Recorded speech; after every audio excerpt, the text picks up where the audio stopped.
Welcome to the Smart Living Spaces vlog. I am Sharon, architectural and passive house designer. I'm also a Homestar professional located here in New Zealand. It's my mission to make healthy, comfortable, energy efficient and affordable homes for everyday people. So come on a journey with me where I share my knowledge gained over the last couple of decades, because we aren't going to be building better if people don't understand and see the value in changing what we are creating. So hi, welcome to February's vlog from Smart Living Spaces. This month's vlog I'm covering the 7 gaps in our New Zealand building code, because over the course of my career I've relied on the building code to create healthy, comfortable homes for New Zealanders, and the reality is that it doesn't. It just sets out the minimum standards required for any building to comply with in order to be legally built. So our New Zealand building code is a legal document. All building work has to comply with the building code, whether it goes for building consent or not. And legal matters of the building code are not there for the council. They're not actually there for architects and designers either. They're actually there to protect the general public, because it sets the baseline standard for a building that can be sold, because you can't sell illegal buildings, to be insured, because illegal buildings cannot be insured, and to be eligible for lending criteria, because you cannot get a mortgage on an illegal building. So the New Zealand Building Code really is there as a baseline minimum, but the issue is that in our industry we have used it as a design guide, and it has got prescribed details in it which lend itself to be used as a design guide. So last month I covered the 7 building better products that I recommend. There's far more, but that was just an introduction. And if you haven't watched that last month's vlog, DM me. My details will be in the bottom of this, and I can send you a copy. Next month I'm building upon this blog, and I'm covering how Passive House fills these 7 gaps that we have in the building code. And then the month after that, I will be covering how Homestar fills those gaps, so you can understand the value of the Passive House standard and the Homestar rating tool. I have also put the link below so that you can sign up for this vlog, and you can I do one of these once a month, so I'm not going to spam you. And you can follow me on social media. You can sign up using the link below. I do short videos every month on social media covering the topic that I cover for the month, so they're just little snippets and golden nuggets. So my Instagram, Facebook and TikTok and LinkedIn accounts are below, attached to this. So those are the social media accounts. So let's dive in. It's fair to say that there are gaps in our New Zealand building code between a legal one and a good one, and there's a lot of assumptions, and there's public confidence that the New Zealand building code and a code compliant house is a good one, and I think it's time that we open up the lid and educate the people who we're building for and designing for, and for you, if you're building a new home and you're creating a new home for your family, or you're looking at a renovation. It empowers you to ask the questions of your architect and your designer and your builder, and to know a little bit more about this, because there's this big thing that we will do better when the public asks for it. And actually, as a industry body and as a design professional, it's my obligation to not only design better for the public, but I need you to understand what it is that we're doing so you can see the value in it. So number 1, ventilation. The part of our code that talks about ventilation is called G4. And this sets out the minimum requirements for natural ventilation and extract systems and subfloor ventilation. So that's it, those 3 things. So we need to replace the air in our homes at an air change rate of 0.35 to be healthy. It's what the World Health Organization suggests, is that we change the air in our homes 0.3 to 0.5 air changes per hour. So what that actually means is that about 35 to 50% of the volume of your home has to be replaced with fresh air every hour for it to create a healthy indoor environment for us to live in. Now, the minimum standard in our building code relies on opening windows and doors. So the baseline legal standard is set by calculation. It says that for 5% of the floor area of a habitable room, you need to have opening doors and windows to that room for enough ventilation. And we say things like, it's stuffy in here, we should open up the windows. But the problem is that the building code and our also belief system of how ventilation works doesn't work.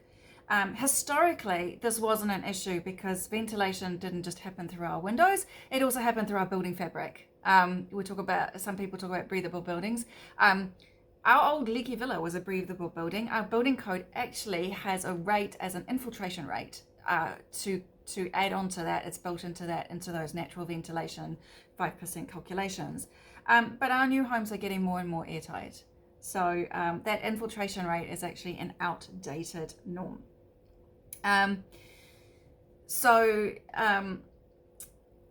Another issue is that air actually needs a difference in temperature or pressure to move.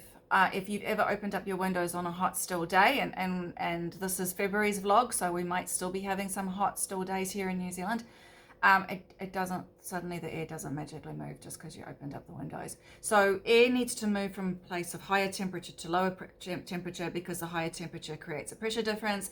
And the same way that air moves from a higher pressure to a lower pressure. I mean, we watch the weather every single night. We understand this when with cold fronts and gale force winds, etc.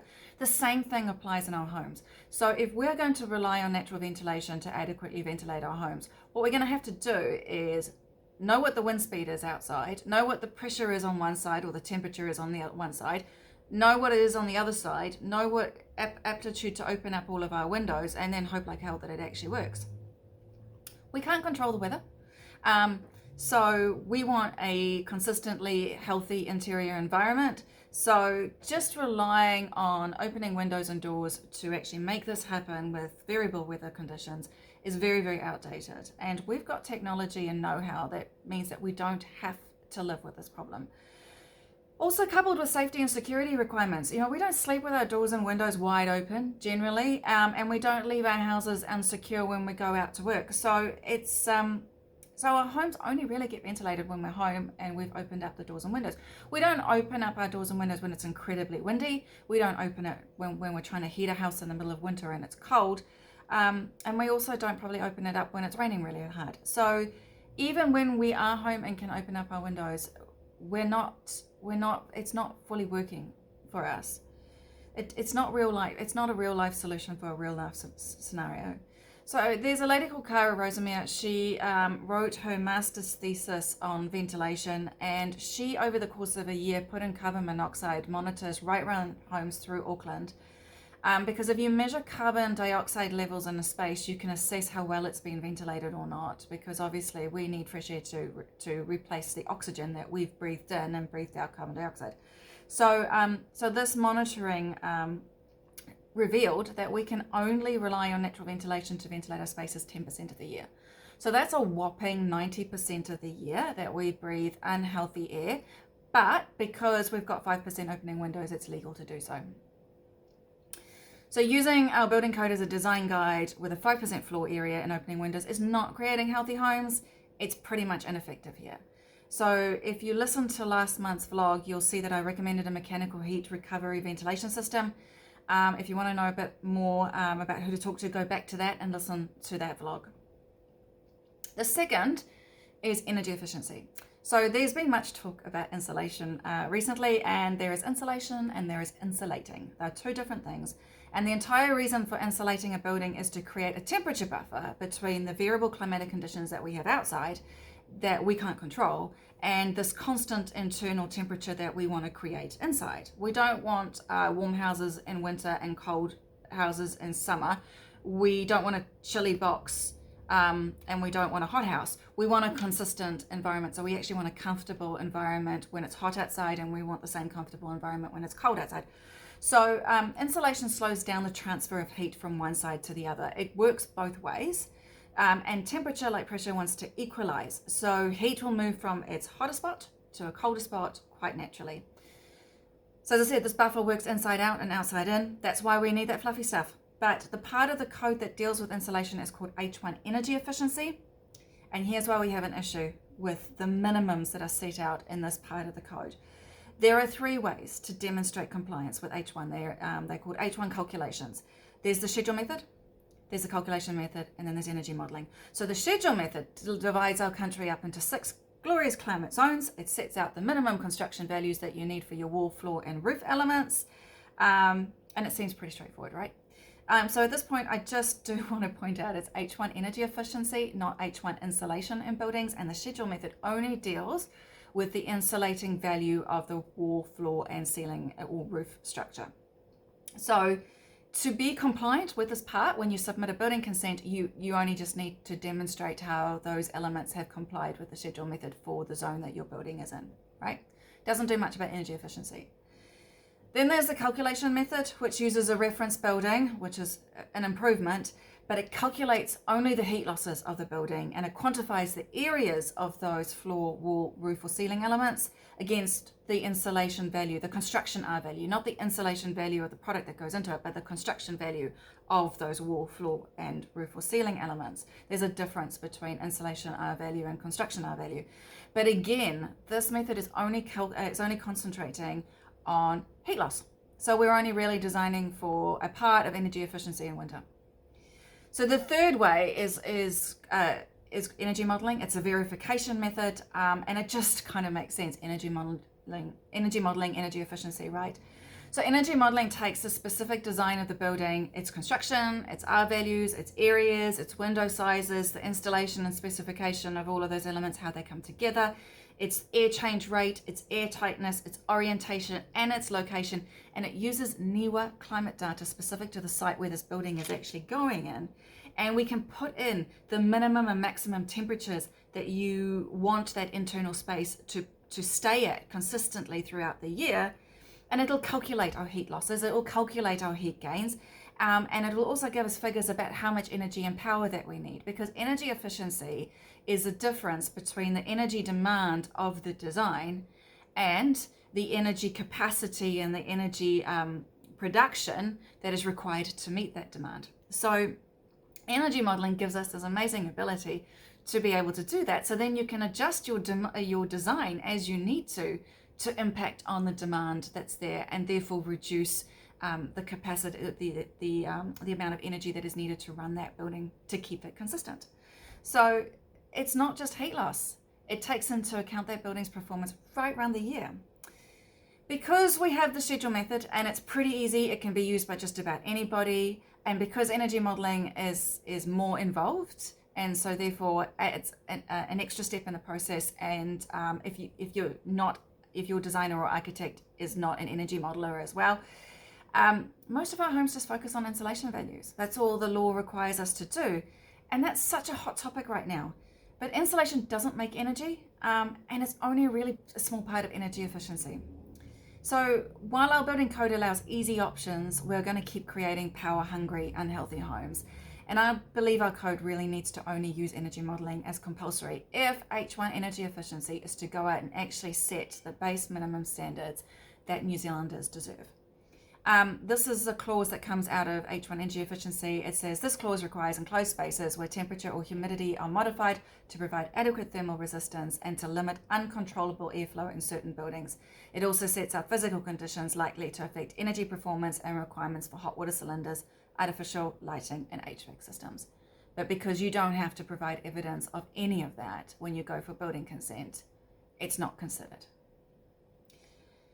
So that's my rant on insulation. So that's number 2. Number 3 is overheating. So overheating is another really hot topic, and excuse the pun, right now in New Zealand. So what does our New Zealand building code do about overheating? So the minimum temperature of a home, according to our code, should not drop below 16 degrees Celsius. Okay, so legally your home shouldn't get colder than that. I would argue that new homes, even built to today's minimum standards, probably do drop below 16 degrees Celsius. And there's other reasons for that, and I'll touch on them later on in the blog, but there's no maximum temperature. Your house can get as hot as ever, and that's legal. I love the movie Garbage Warrior. This is about an architect called Mike Reynolds. He built earthships, so sustainable buildings in the desert from garbage, and they also make their own food. So he was using conservatories to create spaces to grow homes. Basically, he was designing hot houses into his buildings. Now, one of the stories was that he built a house and then he had a man with a typewriter. The typewriter is important, but he had a man with a typewriter that rented or stayed in one of his initial Earth ships that he had built, and he didn't use calculations. He was kind of doing trial and error with this, and he got a call from this man, I should imagine, on a good old landline, and he said it was so hot in the kitchen because there was a conservatory and the space was over the kitchen. He was using the family typewriter to obviously do some work. That'll age this story. He was using the family typewriter at the kitchen table, and he said that the typewriter had started to melt. And Mike's comment in this movie, Garbage Warrior, was, "Thank God we didn't fry, baby." And this is the scary part, is according to our New Zealand building code, it's actually legal to fry a baby. There's no legal maximum temperature. So the only way to quantify and to mitigate overheating is with energy modeling, and that's optional right now. So making this minimum requirement of energy modeling under H1 energy efficiency is the only way we can address overheating, because our building code doesn't have anything that addresses overheating. Lastly, the World Health Organization says that a healthy home should stay between 18 and 22 degrees Celsius. Our New Zealand building code doesn't recognize that. So it's straight away, it's not setting out even the minimum standards legally to comply with World Health Organization healthy standards. If you want to get recommendations for products and systems that will help with overheating, go back to that information in January's vlog. If you don't have access to that, get hold of me, message me, and I will send you a link to it. Number 4 is internal moisture. So this part of our New Zealand building code is called E3. It has 20 pages in it. It's super long. I'm being sarcastic here. And it does focus really on wet area detailing to stop water from leaking into the structure and causing rot and decay. So it calls for bathroom extracts and kitchen range hoods and intermittent ventilation. Now on the surface that actually makes sense, right? Because those spaces are probably more prone to having water leak into our structure. Go back to that 35 to 50% ventilation rates that I said for healthy homes. So air change rates, 0.035 and 0.5 air change rates. Ventilation not only gives us fresh air to breathe, it also removes water vapor from our spaces, and we breathe out about 3 liters of water a day in our breath. And it's not just cooking and showering that generate water vapor into our homes. Our bodies need a healthy humidity. We need an environment that if it's too humid, we sweat. If it's not humid enough, we feel dehydrated. So we need a healthy humidity for our bodies to stay healthy. And intermittent ventilation relies on user behavior, so you've got to turn it on. And these systems, while they have minimum flow rates, your range has 50 litres per second flow rate, and your bathroom needs 25 litres, that's only the capacity of the fan. So that's only a tick the box on the design side of things. It also, so the efficiency of those systems actually rely on your duct length, your duct path. So is there friction in the duct? How long is the duct path? How convoluted is the duct path? And so that's all going to affect the ventilation rate, and we don't have a system that tests it once it's installed. We just go, great, so the fan says it's this, it must work that way. Humidity is one of the key triggers for asthma. We have one of the highest child asthma rates in the OECD. We're world champions at child asthma, and the minimum standards in our New Zealand building code do nothing to ensure that we are preventing that unhealthy condition in our children. There are that legal minimums of performance criteria of 18 to 22 degrees Celsius is not adhered to, and there's nothing really in our building code that actively and efficiently addresses humidity levels. So as our homes are getting more and more airtight, our humidity levels in our new construction is getting higher and higher, because the leaky old villa that we used to have, because it used to leak, kind of made this not such an issue. I wouldn't say it made it go away, but it made it not such a prevalent issue. So effectively our building code is getting better at creating homes that are conducive for child asthma rates. Now number 5 is airtightness. As everything, they're all kind of interrelated, but I'm now going to confuse you a little bit, and I do apologize. There's no requirements for airtightness in our building code. This affects both E3 internal moisture and H1 energy efficiency, and I did say that our new build construction is getting pretty good at being airtight. I call it accidentally airtight. Healthy homes have an airtightness strategy to them, and they have an airtightness layer. It's intentional. Any joints are sealed up. It's tested with a blower door test. There's minimum leakage rates that you need to meet. So air leakage is quantified. Our building code doesn't call for this. You might say that if new buildings are airtight, Sharon, what are you banging on about? Why do we need to address this? Now, air moves from as I said, a place of higher temperature to a place of lower temperature because the temperature differences create a pressure difference, and we know that air moves from a higher pressure to a lower pressure. And we also know that warm air can hold more water vapor, right? We learned this in high school. It's the water cycle. Warm air rises carrying moisture. When it gets to the cooler stratas, it condenses, and then the air it's too heavy to hold the droplets of water, and it falls down as rain. So we have gaps in our construction where the interior, where the interior is not ventilated enough, and we have a high humidity inside, and maybe it's warmer inside and cooler outside. We have this scenario where we're going to have this warm air that's carrying a lot of water vapor going and moving through the cracks in our construction into our wall, floor, and ceiling or roof spaces. Now, as I mentioned in the ventilation stage, the only 3 ventilation issues that this covers is intermittent ventilation of range hoods and extracts, subfloor space, and using opening windows. So there's nothing calling for ventilation of ceiling or roof spaces. There's no calculations for that. So you can potentially get all of this stuff stuck in your roof space where it starts to condense. Also, we have a water tightness layer that exists on the outside of our buildings because we do not want leaky buildings like we had in the 2000s. So this building paper or weather tightness layer, whether it's a rigid one or a flexible one, has the ability to, if it's synthetic, to allow water vapor to travel out of our wall, floor, and ceiling spaces, because when we use timber in our wall, floor, and ceiling spaces, we can still enclose them up when they have 20% moisture. So that means they're only 80% dry. So there still will be moisture that will be coming out of that space. You want it to come out of that space over a period of time. So this weatherproofing layer has the ability to allow water vapor to travel from the inside to the outside, but it doesn't allow water to travel from the inside to the outside, all right? Because that's just, otherwise water will be able to travel back in again with the technology that they use. So what happens is, yes, sure, this water vapored air that in winter when it's warm and humid inside and cold outside, and we're going to have air moving through these cracks, potentially could move outside. But if the temperature of that building paper or that weatherproofing layer is cold enough and conducive enough for condensation, we end up creating rain in our wall, floor, and ceiling spaces and roof spaces. So the only way to stop that from happening is to install an air tightness membrane and to install a ventilation system. Our building code doesn't really call for either of those. Now this also comes into another part of our building code called B2 durability, which says that our buildings have to stand up and last for a minimum of 50 years. And timber, and a lot of the timber that we use is quickly grown pine, which is not durable. It's why we treat it with CCA and boron. That rots really, really quickly.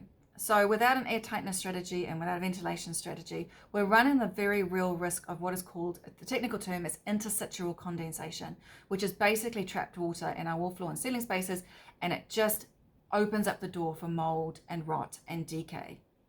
Air tightness also affects energy efficiency, because when we install ventilation systems and heating and cooling systems, if our thermal envelope has gaps and cracks for air to move through it, we're asking those systems to work really, really hard, not only to ventilate the spaces that are where air can move easily, but also to work against those spaces that might be reducing in their effectiveness. And if we're going to talk about H1 energy efficiency and energy bills, we want whatever appliances we put in our homes for ventilation, for heating, for cooling to work as efficiently as possible. And air tightness is the strategy that's going to allow us to make that happen. So you don't want to spend money on a ventilation system, and a good one, to pay the price of poor performance of that ventilation system. Okay. Number 6 is insulation. I know we've talked a lot about insulation, and I know we've talked about H1 energy efficiency. Now, this part is dealing with timber content and thermal bridges. So go to last month's blog to understand about a good insulation product that addresses thermal bridging. And again, if you haven't got access to that, get hold of, drop me a message and I will send it to you.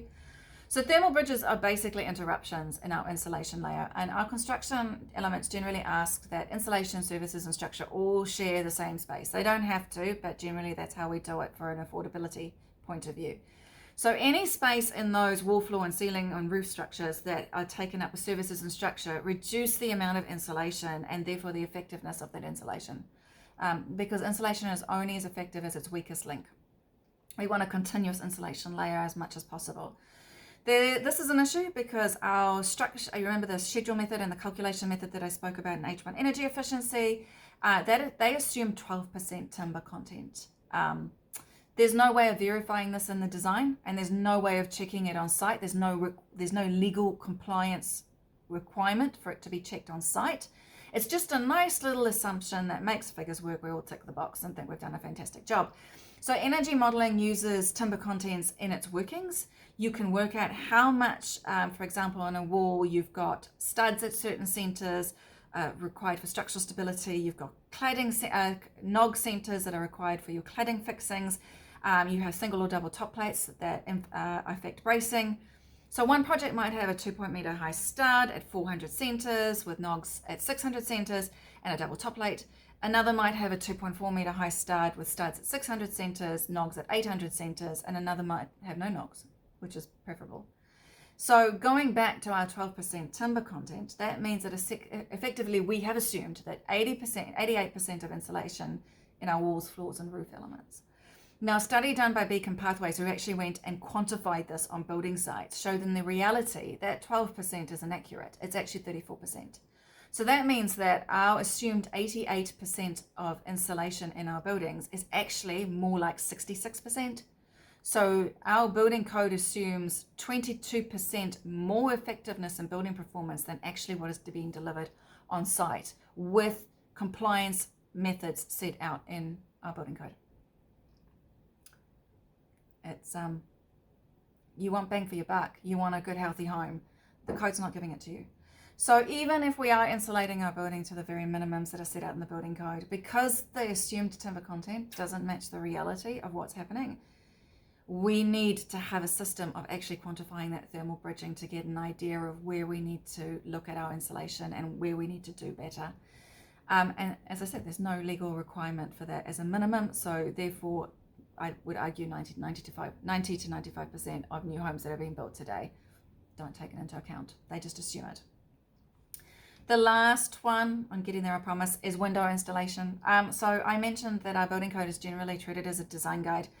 And this is really particularly evident in a section called E2AS1. It's called external moisture. This had a lot of attention in the early 2000s when we had the leaky building saga, because a lot of those leaks happen around windows and doors into those claddings. There was also issues with those claddings. So this section was updated at that time to reflect weatherproofing details and to provide a base minimum standard for it. And these details are called acceptable solutions. And many cladding, window and roof manufacturers, they use these details for their design manuals and compliance manuals, which are obviously used as information for us as architects and designers to then use and specify their products as it says in their manuals. And also we use those details in E2AS1 often if for building consent, because we know we can get those through the building consent process.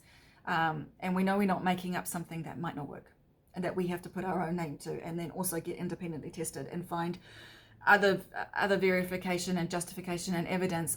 It adds cost to a project, and a client doesn't always appreciate that. So it might seem like a really good system to have these details in E2AS1. I might say that this works really, really well. But those window details are for aluminium. Aluminium's a poor performing detail. You cannot have only aluminium joinery anymore. You have to have it thermally broken, and you need a piece of plastic in between the two aluminium frames in order to improve its performance. And then we also hang this aluminium frame over the outside of our cladding, over what we typically use as a drainage cavity. And so this is a very common window and door detail. It creates a really poor performing and very easy trafficable heat path. So as we spend more and more money on better windows like thermally broken aluminium and high performance glass, and as a lot of that is now mandatory, and we're talking about housing affordability, we are putting a higher performing unit into a low performance detail that's compliant, and we're not getting the benefit of that financial investment in that. and we're not getting the performance that we want out of it. So if we are going to spend money on good performing elements, let's also install them in a good performing way. That means that we need to look outside the minimum standards of our New Zealand building code and start looking towards more acceptable solutions. And there are window and door and cladding suppliers and roofing suppliers that have invested in acceptable solutions. One of these is Stark's UPVC Ambience UPVC range, which recesses the window elements into the thermal envelope. Vantage Aluminium also has one for their thermally broken aluminium called Centrifix. As I said, these are alternative methods. So if we can recess those windows, which creates a challenge for weatherproofing, absolutely, but it finds the balance between, it finds a solution between a good weatherproofing detail and a good thermal performing detail too, because we shouldn't be relying on the extremes of those. We should find the win-win solution between the two of them. Okay, to close. I hear many builders, designers, architects, developers say that when the public asks for building better, they will provide it. And I also hear the same people say that until legislation raises the standard, they will continue to do what they've always done. I am big on change. I am big on doing better. I have this really determined streak to make it happen. We have tools, we have the systems, we have the skills to do better right today. But when we ask the public as architects, designers and developers and builders to push for change, we use it as an excuse to keep doing the status quo. It's not your job or your role to know how to build better. I'm not saying you don't have a role to play. You rely on architects and designers and builders and developers for their expertise to plug that knowledge gap and to create solutions for you. But if you do not know better, you cannot ask for better. And you cannot expect better either. And I think it would also be naive to think that it's legislation's job to set quality. Legislation is about legal matters. It's about legal minimums. So if we don't do better as architects, builders, developers and designers, if we don't do better and we raise the bar of what is market standard, independent of the legal minimums, better won't be expected and it won't be common. And also there's a plus side to building better. There are financial institutions that are needing to recognize low carbon, so low operating carbon and low embodied carbon to fulfill their own carbon obligations. Banks have carbon obligations, so building better is actually starting to be better business for those lending criteria and those lending institutions. So I think you'll also see a pull from those lending institutions to say, well, when you do better with your building, you will get more favorable lending criteria, if maybe one day even lending criteria at all, if you don't build better. So look out for those social media posts this month covering these 7 gaps in our New Zealand building code to get some gold nuggets. Sign up for next month's vlog. This will get sent directly to you. It's all free, so you'll get the one on the way that Passive House plugs the gaps in our building code and the way that Homestar plugs our gaps. DM me if you want last month's vlog. Book a chat if you want to talk to me directly. I'd love to chat to you, and I hope to connect with you next time.